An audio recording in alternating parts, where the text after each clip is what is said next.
কল্পনা করুন এমন একটি প্রাচীর যা তৈরি করতে ৫ লক্ষ মানুষের জীবন দিতে হয়েছিল। এই প্রাচীর তৈরি হতে সময় লেগেছিল প্রায় ২০০০ বছর, আর এর খরচে বহু সাম্রাজ্য দেউলিয়া হয়ে গিয়েছিল। নদী, পুকুর, মরুভূমি, পাহাড় পেরিয়ে সমুদ্র পর্যন্ত বিস্তৃত এই প্রাচীর শুধু বিশ্বের সবচাইতে বড় মানুষের তৈরি গঠনই নয়, এটি প্রজাতির অন্যতম এবং অপূর্ব স্থাপন নিদর্শন। আর এটা হলো চীনের মহাপ্রাচীর। ২১৯৬ কিলোমিটার পর্যন্ত বিস্তৃত এই প্রাচীর যেমন জনপ্রিয় তেমনি ইতিহাসের রহস্য ভরা। কিন্তু প্রশ্ন হলো, চীনের এই প্রাচীর মহাপ্রাচীর কেন তৈরি করা হয়েছিল? এটিকে বিশ্বের সবচাইতে কবরস্থান কেন বলা হয়? এত বছর পরিশ্রমের পরও কেন একে ব্যর্থতা হিসেবে দেখা হয়? আজকের ভিডিওতে আমরা জানতে চলেছি মহাপ্রাচীর ঘিরে থাকা এই সব রহস্য কথা, যে রহস্য আজও মানুষের ভাবিয়ে তোলে। তাই ভিডিওটি সম্পূর্ণ দেখার অনুরোধ রইল। The great wall of China বিশ্বে একটি সবচাইতে দীর্ঘ প্রাচীর, তবে এটি সোজা কোনো প্রাচীর নয়, বরং অনেকগুলো খণ্ড জোড়া দিয়ে তৈরি।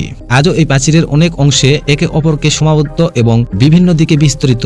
সব খণ্ড একত্র করে এই প্রাচীর মোট দৈর্ঘ্য প্রায় ২১,১৯৬ কিলোমিটার। আপনি সহজেই বুঝতে পারবেন এটি এতটাই দীর্ঘ যদি আপনি ভারতের কুষ্টিয়া থেকে কুন্নগিয়াম পর্যন্ত ৩ বার এবং ঢাকা থেকে কক্সবাজার পর্যন্ত ২৬ বার যাওয়া আশা করেন, এই প্রাচীরের দৈর্ঘ্য তত বড় সমান হবে।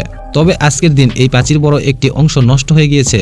১৯৮৫ সালে ইয়াহু ওয়াং এবং ২ বন্ধু প্রথমবার এই প্রাচীর এক প্রান্ত থেকে আরেক প্রান্তে যাওয়ার যাত্রা নিয়েছিল। সম্পন্ন করতে পেরেছিল। এই যাত্রায় তাদের প্রচুর কষ্ট হয় এবং তাদের সময় লেগেছিল প্রায় ৫১০ দিন, অর্থাৎ ৭ মাস। এই ৩ জনের পর আর কোনো মানুষ আজ পর্যন্ত এই প্রাচীর পুরোটা পেরোতে পারেনি। এই প্রাচীর চীনের উত্তর দিকে থেকে তৈরি এবং মরুভূমি থেকে শুরু করে ইয়েলো রিভার পর্যন্ত বিস্তৃত। এর পথে রয়েছে উঁচু পাহাড়, খাড়া পাথরের অঞ্চল, শুকনো মরুভূমি, বরফ আবৃত এলাকা, নদী, পুকুর ও সমুদ্র।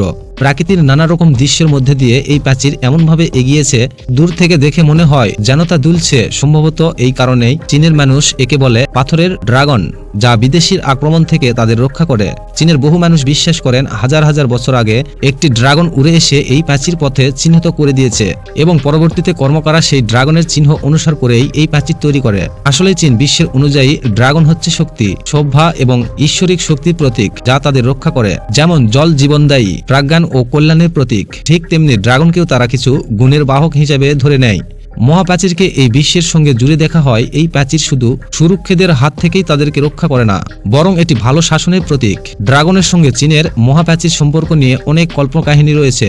তবে এই কল্পকাহিনীর বাইরে গিয়ে ইতিহাসের দৃষ্টিভঙ্গি থেকে কিভাবে এই মহাপ্রাচীর নির্মাণ হয়েছিল, আমাদের এই দৃশ্য দেখতে হলে ফিরে যেতে হবে ২০০০ বছরের আগের চীনের ইতিহাসে। যে সময়টিতে চীনের টন্ডন প্রদেশ মানুষ কৃষিকাজ শুরু করেছিল। ইউলেনে নদীর জল ব্যবহার করে তারা তাদের জমিতে সেচ দিত। সেই সময় চীনের আশেপাশের আঞ্চলিক মুসিংসিয়ানের এর মতো কিছু সাম্রাজ্য ছিল। তাদের মধ্যে বিশেষ করে মালঞ্চিয়া উর্বর জমির অভাব ছিল। মালনলিয়ান হাজার হাজার কিলোমিটার দীর্ঘ মরুভূমি বিস্তৃত ছিল, ফলে এই অঞ্চলে মানুষের গবাদি পশুপালনের উপর নির্ভর করত।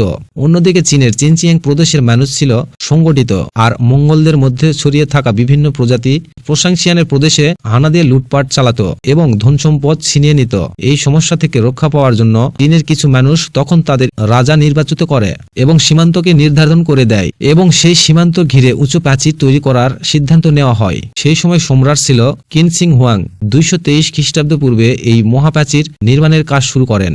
তবে এত দীর্ঘ প্রাচীর একক সাম্রাজ্যের পক্ষে তৈরি করা সম্ভব ছিল না, তাই পরবর্তীতে আরো অনেক সাম্রাজ্য এই প্রাচীর নির্মাণের অংশ নেয়। পুরোপুরি প্রাচীর তৈরি করতে সময় লাগে প্রায় ২০০০ বছর। এই দীর্ঘ সময়ে চীনের রাজারা তাদের সময়ের সবচাইতে দক্ষ স্থাপিত কৌশলকর এই কাজটি নির্ভর করেছিল। ২০ লক্ষেরও বেশি শ্রমিক এই প্রাচীর নির্মাণে অংশগ্রহণ করেন। সাধারণ মানুষদের বিশাল সংখ্যক নিয়োগ দেওয়া হতো, এমনকি বন্দীদের শাস্তি হিসাবে এই প্রাচীর তৈরি কাজে পাঠানো হতো। আজ আপনি এই প্রাচীরের দিকে তাকান, তাহলে দেখবেন এর কিছু অংশ শুকনো মরুভূমি, আবার কিছু অংশ উঁচু পাথরের পাহাড়, যেখানে ওঠা প্রায় অসম্ভব। এই পাহাড়গুলোর চারপাশে ঘন জঙ্গল ছড়িয়ে আছে। এমন কঠিন পরিবেশ মহাপ্রাচীর নির্মাণের সময় শ্রমিকদের প্রচন্ড কষ্ট সহ্য করতে হতো। বলা হতো টানা ২০০০ বছর ধরে প্রাচীর তৈরির কাজ এমন গতিতে চলত যে শ্রমিকেরা বছরের পর বছর নিজেদের বাড়ি ফিরতে পারত না। প্রতিদিন প্রায় ১৬ থেকে ১৮ ঘন্টা পর্যন্ত কাজ করা হতো। পেট ভরে খেতে পারত না। চীনের নিষ্ঠুর শাসকেরা তাদের উপর মানবিক অত্যাচার করত। প্রাচীর আশেপাশেই ঘুমাতে হতো, ফলে অনেক ঠান্ডা রোগে অনেক শ্রমিক মারা যেত।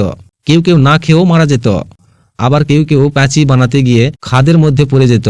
এত দ্রুত কাজ চলত যে মৃতদের গ্রামে বা শহরের দিকে নিয়ে যাওয়ার সময় পেত না। বরং প্রাচীর পাশেই গর্ত খুঁড়ে তাদের কবর দেওয়া হতো। এটিকে হিসাব অনুযায়ী চীনের মহাপ্রাচীর তৈরির মূল অংশের কাজ শুরু হয়েছিল 1800 খ্রিস্টাব্দ সালে। প্রাচীর নির্মাণের সময় প্রায় 5 লক্ষ মানুষ প্রাণ হারিয়েছিল। তাদের দেহ আজও প্রাচীর নিচে বা আশেপাশে সমাধিত্ব করা। এই প্রাচীরের মহাপ্রাচীরের বিশ্বের সবচেয়ে বড় কবরস্থান বলা হয় এবং চীনের অনেক মানুষ একে অভিশপ্ত দেওয়াল বলে মনে করে। অভিশপ্ত বলার আরও কিছু কারণ রয়েছে। এখন প্রশ্ন আসে, সেই সময়ে যখন সিমেন্টের আবিষ্কার হয়নি, হাজার হাজার বছর ধরে কিভাবে এত শক্তপোক্ত একটি প্রাচীর তৈরি করা সম্ভব হয়েছিল?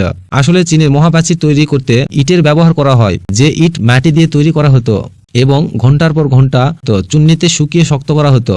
তবে এই ইটগুলির আকার ছিল আজকের ইটের তুলনায় প্রায় 4 গুণ বড়। প্রাচীর তৈরির আগে এই ভিত্তি বা বেসমেন্ট বসানো হতো গ্রানাইট পাথর, আর অন্য পাশে দেওয়া হতো ইটগুলো জোড়া লাগাতে ব্যবহার করা হতো চুন ও চালের গুঁড়ো মিশ্রিত জল। পুরো মহাপ্রাচীর নির্মাণে প্রায় 5000 কোটি ইট ব্যবহার করা হয়েছিল। এর থেকে আন্দাজ করা যায় কত কোটি টন চুন ও চালের গুঁড়ো ব্যবহার করা হয়। চীনের মহাপ্রাচীর এমনভাবে ডিজাইন করা হয়েছিল যে এর গড় উচ্চতা ছিল 23 ফুট এবং প্রস্থ ছিল 21 ফুট। কোথাও কোথাও চীনের উচ্চতা 9 ফুট, আবার কোথাও কোথাও 35 ফুট পর্যন্ত। এই প্রাচীর তৈরির মূল উদ্দেশ্য ছিল সাময়িক সুবিধা।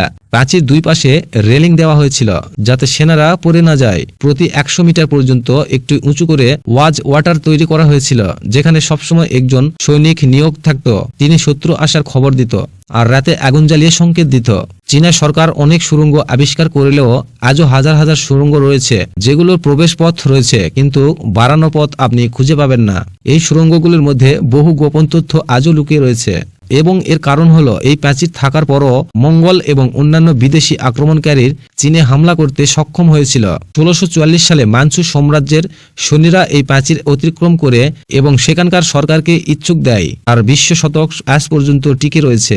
তবে দ্বিতীয় বিশ্বযুদ্ধের সময় চীন সেনাবাহিনী এই প্রাচীরকে আজ কাজে লাগিয়ে সৈন্যদের প্রশিক্ষণ দিয়েছে। যাই হোক, সব মিলিয়ে চীনের ইতিহাস হচ্ছে এই। বন্ধুরা, ভিডিওটি ভালো লাগলে অবশ্যই একটি লাইক দিবেন আর চ্যানেলটি সাবস্ক্রাইব করে আমাদের পাশেই থাকবেন। ধন্যবাদ।